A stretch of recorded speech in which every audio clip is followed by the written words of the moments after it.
The street was louder than it looked. Cars rushed past without slowing. Neon lights flickered above closed shops. Somewhere in the distance, someone laughed, the kind of laugh that didn't belong to anything good. The little girl stood near the curb, too close to the road, clutching a torn backpack to her chest. Her shoes were mismatched. One lace dragged along the ground. Darkened by dirt and rainwater, she kept looking over her shoulder. 4 men were across the street. They weren't hiding. They didn't need to. They leaned against the wall like they owned the night, laughing, nudging each other, watching her the way people watch something they've already decided belongs to them. The girl took a step back, then another. Her breath came out fast and uneven. She scanned the sidewalk, searching faces that refused to meet her eyes. A couple walked past. A man checked his phone. A taxi slowed, then sped up again. No one stopped. That's when she saw him. He stood a few steps away, near a streetlight that barely worked, tall, still, hands in his jacket pockets. He wasn't watching the road or the traffic, he was watching her for a moment. She froze, fear telling her not to trust anyone. But the men laughed louder now. One of them pushed off the wall and took a step forward. That was enough. She ran, not fast, not confident. She stumbled more than ran, nearly tripping as she reached the man. Her small hand grabbed his sleeve with surprising force, like she was afraid he might disappear if she let go. She didn't cry out. She whispered, "Please," she said, her voice shaking. "Please, don't let them take me." The man looked down, up close. Her hands were trembling. Her knuckles were red, scraped raw. She tried to pull her sleeve down, as if suddenly embarrassed to be seen like this. Behind them, footsteps approached, slow, heavy, ish red. One of the men laughed again. "Hey," he called out casually, like this was a misunderstanding. "She with us?" The girl's grip tightened, her head shook, barely noticeable, but desperate. The man didn't answer. He didn't move her hand away. He didn't raise his voice. He didn't turn around. For a second, the world seemed to pause in that space between them, her breathing shallow. His steady, the streetlight flickered. The men drew closer. One of them muttered, "Just grab her." That's when the man finally shifted his weight, just slightly, placing himself between the girl and the sound of approaching footsteps. Still calm, still silent. The men stopped a few feet away. They sized him up. Average clothes. No uniform. No badge. No weapon in sight. Just a quiet man standing in the way of something they wanted. One of them smirked. "Move," he said. "You don't want trouble." The man slowly lifted his eyes, and in that moment, something changed. Not on his face. In the air, because the girl realized something before anyone else did. For the first time that night, someone wasn't going to look away. The street didn't look dangerous. That was the worst part. Bright billboards lit the sidewalk in shifting colors. A convenience store on the corner hummed softly, its glass doors opening and closing as customers drifted in and out. Music leaked from somewhere above, a party maybe. Life going on, completely uninterested. To anyone watching from a distance, this looked like nothing. Just a man. Just a child. Just another night in the city. The girl stood half a step behind him now, small enough that her shadow barely reached past his boots. She kept her head down, eyes fixed on the pavement, as if looking up might make everything real. The man didn't ask her questions. Didn't tell her to calm down. Didn't say everything would be okay. He simply stayed where he was, across from them. The 4 men spread out slightly, forming a loose half circle. Not rushed. Not nervous. They'd done this before, that much was clear. Their confidence wasn't loud. It was casual. One checked the street behind him. Another rolled his shoulders like he was bored. The third smiled, slow and thin. "Relax," one of them said. "We're not here to cause a scene." People walked past. A woman glanced over, hesitated, then kept moving. A man slowed near the corner, watched for a second, then turned away as if convincing himself it wasn't his business. The girl noticed. Her shoulders sank just a little. She'd seen this part before. The man felt it too. That invisible shift when a situation becomes something everyone pretends not to see. When silence gives permission, he adjusted his stance almost unnoticeable, placing one foot slightly back. Not aggressive. Not defensive. Grounded. The men took another step closer. Look, one of them said, gesturing toward the girl. She's confused. We're just taking her home. The girl shook her head again, faster this time. No, she whispered, barely audible. I don't know them. Her voice cracked on the last word. The street noise swallowed it. The man tilted his head slightly. Listening, not just to her, but to everything. Footsteps, traffic, distance, timing, still. He said nothing. That unsettled them. Most people argued. Most people shouted. Most people tried to be brave. Silence wasn't part of the usual script. One of the men laughed, sharper now. You deaf or something? He took a step closer. Too close. The girl flinched instantly. The man shifted again, not touching her, but making it impossible to reach her without going through him first. His movement was smooth, almost lazy, but deliberate. For the first time, someone nearby slowed down. Then another, not stopping. Just noticing. The men sensed it too. Their voices dropped. Their jokes faded. This was taking longer than it should have. Move, the same man said again, irritation creeping in. Last warning. The man finally spoke, not loud. Not threatening. Step back. 2 words. Flat. Calm, certain. The men froze for half a second, not because they were scared, but because they hadn't expected resistance like this. Not from someone who looked like this. A car passed. Headlights washed over the scene, illuminating faces, then disappearing again. One of the men scoffed. You think you're a hero or something? The girl's fingers curled into the back of the man's jacket. Her breathing slowed. Just a little. She wasn't safe yet, but something had changed. The night didn't feel quite as heavy. Around them, the sidewalk felt different now. People weren't walking as fast. A couple stood near the store entrance, pretending to check their receipt while watching. A driver slowed at the intersection longer than necessary. Eyes were on them. The men noticed. They shifted their weight, glancing around, recalculating. What had been private was becoming public, and that made things unpredictable. The man stayed exactly where he was, not puffed up, not tense, just present. If you were watching this from across the street, would you step closer to help, or hope someone else does? The girl swallowed hard. She leaned forward slightly and whispered, "Thank you." It wasn't loud enough for anyone else to hear, but it was real. One of the men muttered something under his breath. Another checked his surroundings again, more urgently this time.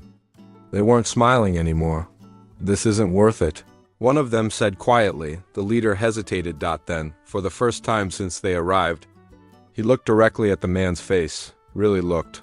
Something in his expression shifted. Not fear, recognition. Or maybe uncertainty. He stepped back half a pace, not retreating, not advancing. Just reassessing. The street kept moving around them, pretending nothing important was happening, but right there, under the flickering streetlight, the balance had changed, and the men knew it. The girl stayed close to him, not touching now, but near enough that she could feel the warmth of another person. Her shoulders were tight, pulled inward like she was trying to make herself smaller, invisible. That's how she'd learned to survive. Her eyes never stopped moving, left, right, down, anywhere except directly at the men. She knew better than to stare. Staring invited attention. Attention invited consequences. She hugged the backpack tighter, fingers digging into the worn fabric. It wasn't heavy. Whatever was inside didn't matter as much as what it represented. Something that was hers. The men stood a few steps away, talking quietly among themselves. Not arguing. Not threatening, waiting. That waiting was familiar. The girl's mind replayed moments she didn't want to remember. Not clearly, but in flashes. Hands grabbing too tight. Voices pretending to be calm while saying terrible things. Laughter at the wrong time. Promises that sounded safe and weren't. She swallowed hard. Her mouth was dry. Her throat hurt from holding back sounds she didn't trust herself to make.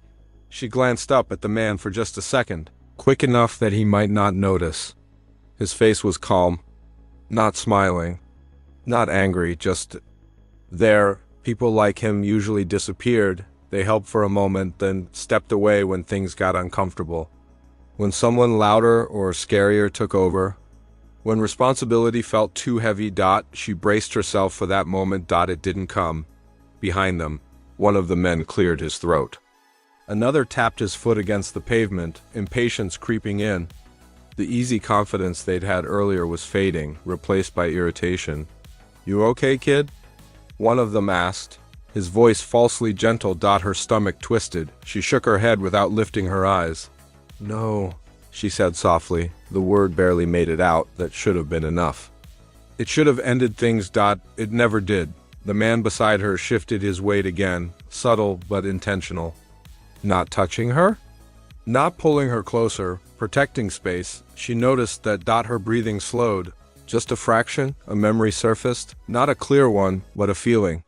Standing in a doorway once. An adult blocking the way, arms wide, saying nothing. Daring someone to try anyway. That feeling was here again. The men exchanged looks. "This is getting stupid," one of them muttered. "Let's just..." "No," the leader said quietly. He was watching the girl. Now, not with interest, with calculation. The girl felt it instantly. Her shoulders tensed again. She took a small step back, her heel brushing the man's boot. The contact made her flinch, then stop. He hadn't moved. He hadn't reacted at all. The men were used to fear. Used to it making people loud, messy, predictable. This was different. She wasn't screaming. She wasn't running. She wasn't begging anymore. She was standing behind someone who hadn't left. That scared them.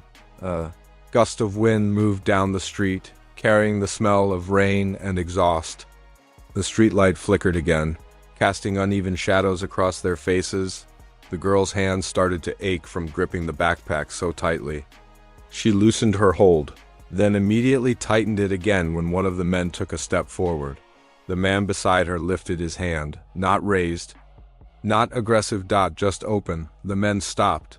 That single gesture said more than shouting ever could. The girl stared at his hand, then at her own. Her fingers were scraped, nails bitten down.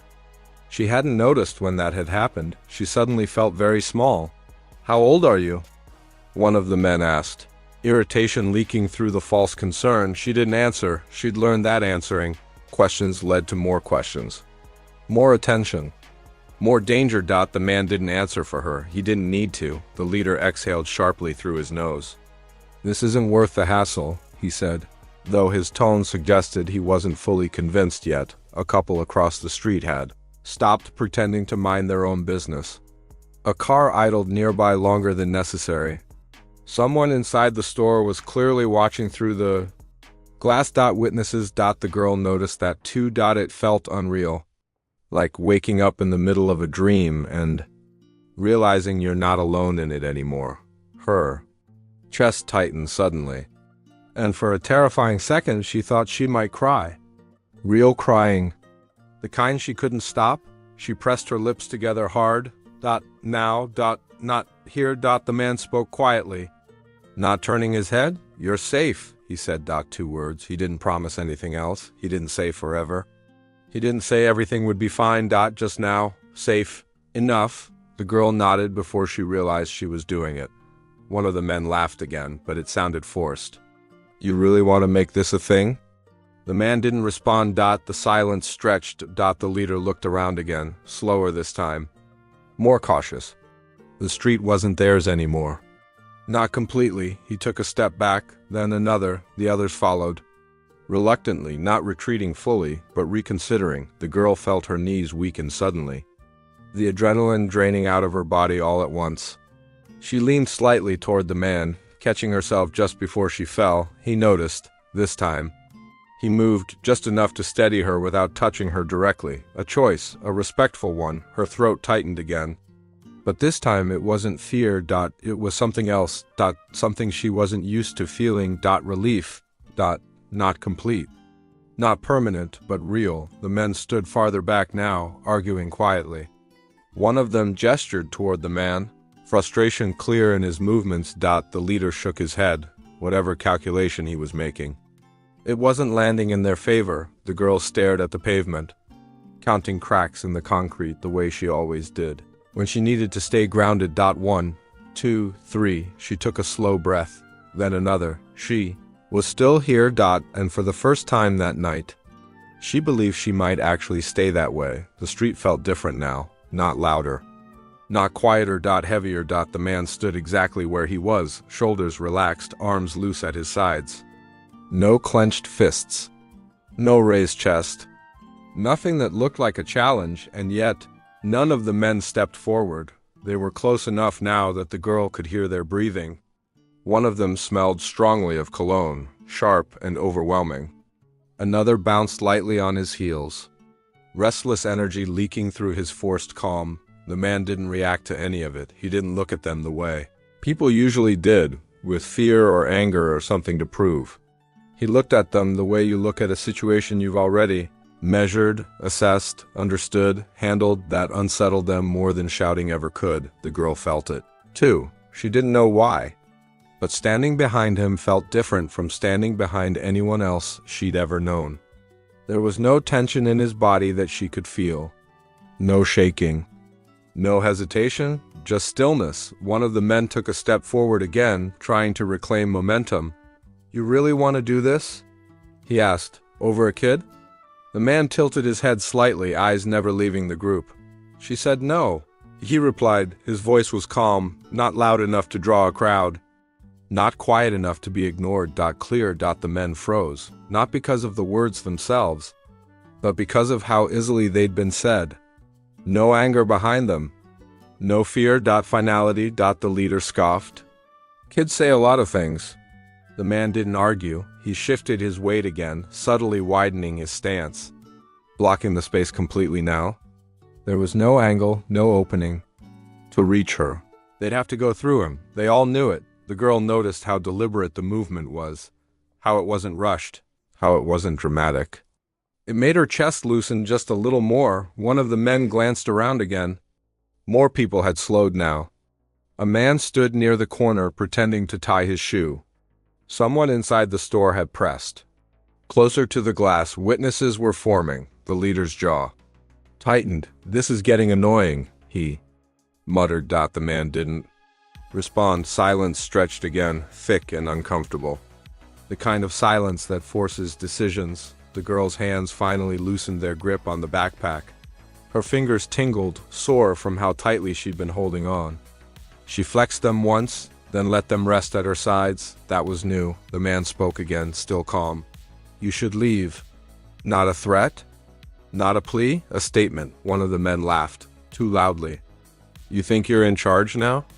The man's expression didn't change. He didn't step forward. He didn't step back. He waited. That was the moment something subtle but important happened. The men realized he wasn't reacting to them. He was letting them react to him. Power shifted quietly, like weight settling into place. The leader exhaled sharply, frustration bleeding through his control. "This isn't worth the attention," he said, more to his group than to the man. One of them protested. "Come on, man." "No," the leader snapped. "Not here." He glanced at the people nearby again, counted them, measured the risk. The girl followed his gaze instinctively. She saw it too. The way eyes stayed on them now. The way no one was pretending anymore. She wasn't invisible. The man remained steady. The leader took a half step back. Not surrender. Reevaluation. The girl felt her breath catch, then slowly released. The tension didn't vanish, but it loosened, like a knot that had stopped tightening. The man finally turned his head slightly toward her, not fully, just enough that she could hear him clearly. "You're doing good," he said quietly. Her throat tightened again. She nodded once, behind them. One of the men muttered something angry under his breath. Another kicked at the pavement. They were losing control, and they knew it. The leader straightened, forcing a casual shrug. "Whatever," he said. "Keep her." But there was no victory in his voice, only irritation. They backed away slowly this time, eyes still locked on the man as if expecting him to change his mind, to chase, to threaten. He didn't. He stayed until they were far enough away that their voices blended back into the noise of the street. Only then did the girl realize how tense her body had been. Her knees trembled, threatening to give out. She leaned forward slightly. Without thinking, the man shifted again, just enough to block her from falling without touching her. Directly, still respectful, still controlled. The streetlight buzzed overhead. Life resumed its pace around them, but something fundamental had changed. The night didn't feel as hostile anymore. The girl took a slow breath, then another. Do you think strength is louder when it shouts? Or when it doesn't have to? The man stayed where he was, scanning the street one more time. Not for danger now, but for certainty.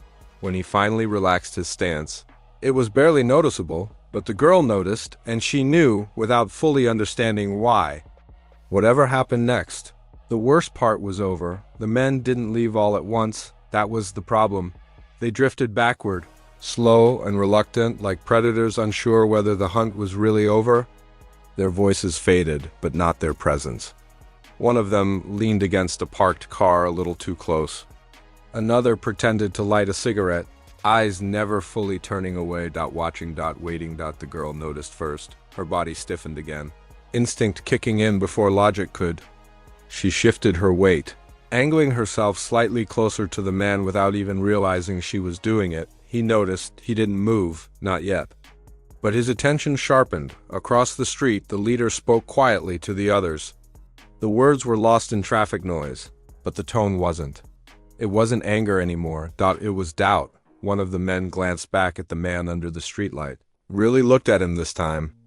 Not just his size or his stance, his face. The man's posture hadn't changed. Still relaxed.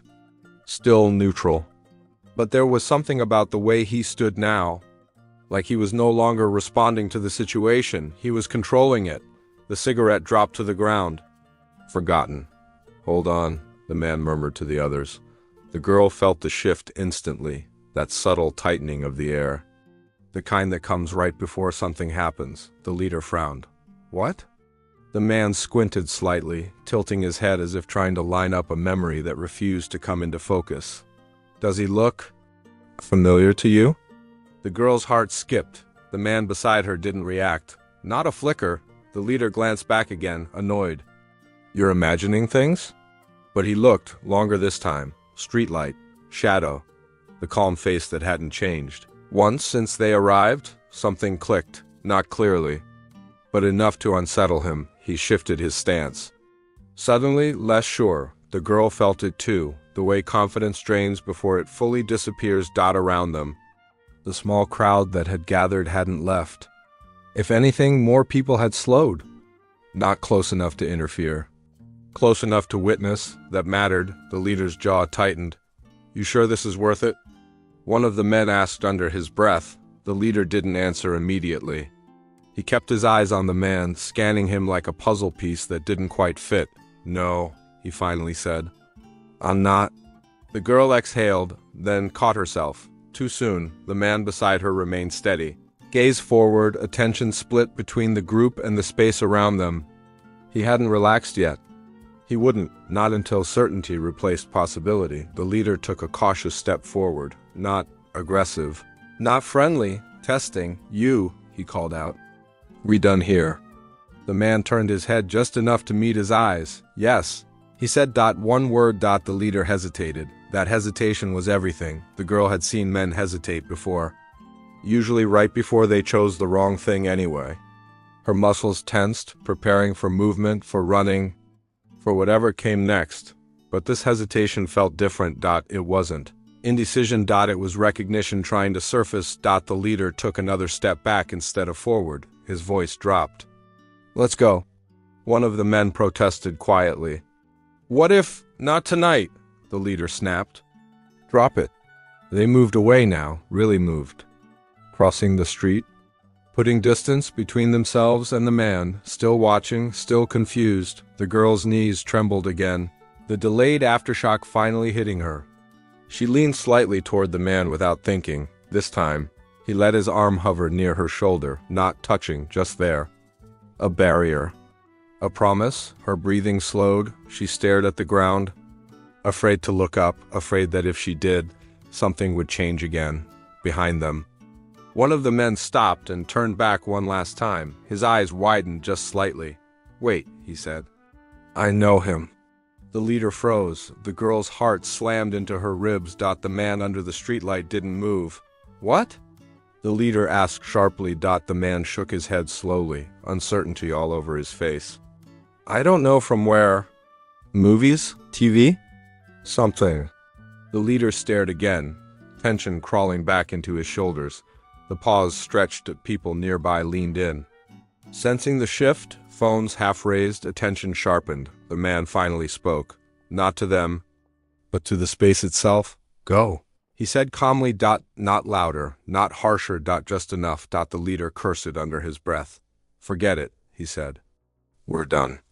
This time, they didn't look back. They disappeared into the flow of the city. Swallowed by noise and light, the girl didn't move for several seconds after they were gone. Neither did the man. Only when the space around them felt truly empty did he relax his stance, just a fraction. Enough for her to notice. Enough for her to breathe. She looked up at him for the first time. Really looked. His expression was calm. Tired, maybe. But kind. Unassuming. Nothing about him screamed danger or hero or spectacle, and yet something about him felt oddly familiar. For a few seconds, the street felt strangely quiet, not empty, just suspended. The men were gone now, fully swallowed by the city.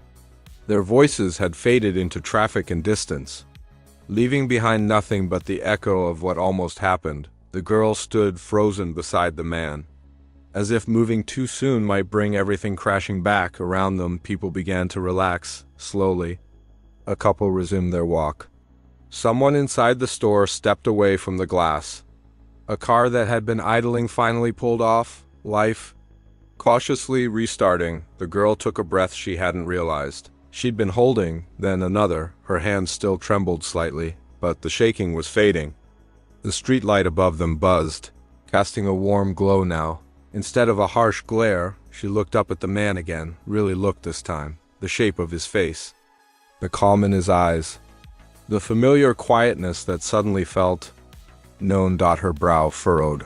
I know you, she said softly, more to herself than to him. He gave a small, almost apologetic smile before he could respond.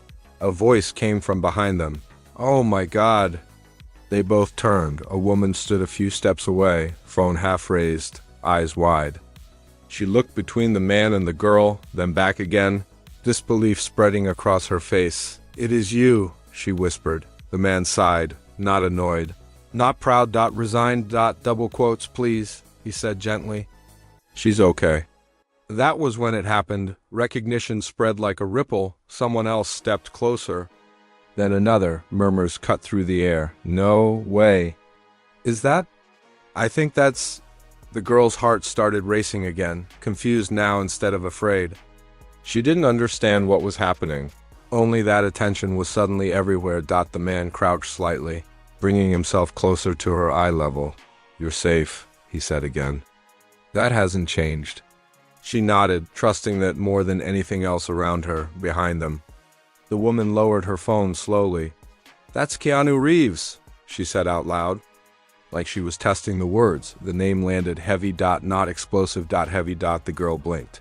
She'd heard the name before, movies playing on old TVs, posters in shop windows, people talking excitedly about someone they admired. She looked back at him. The same calm face, the same steady presence. No dramatic shift, no heroic pose, just the same man who hadn't moved when she asked for help.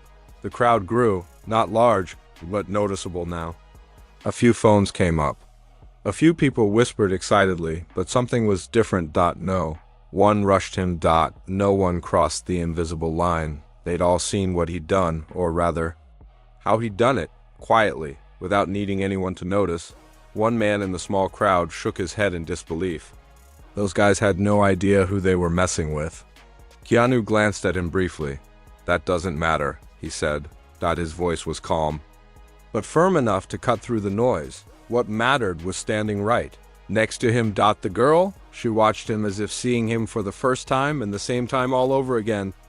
The realization hit her slowly, not about fame or movies or recognition. But about choice. He could have walked away. He could have pretended not to see her. He Could have been just another stranger on the street. He hadn't. Police siren wailed faintly in the distance. Not rushing, not urgent. Someone must have called earlier. Good. Keanu straightened slightly, scanning the street once more, ensuring the men hadn't returned. Only then did he relax. Just a little. He turned back to the girl. What's your name? She told him. He repeated it once, carefully, committing it to memory. You did the right thing, he said. You asked for help? Her eyes burned and she blinked fast, refusing to cry in front of all these people.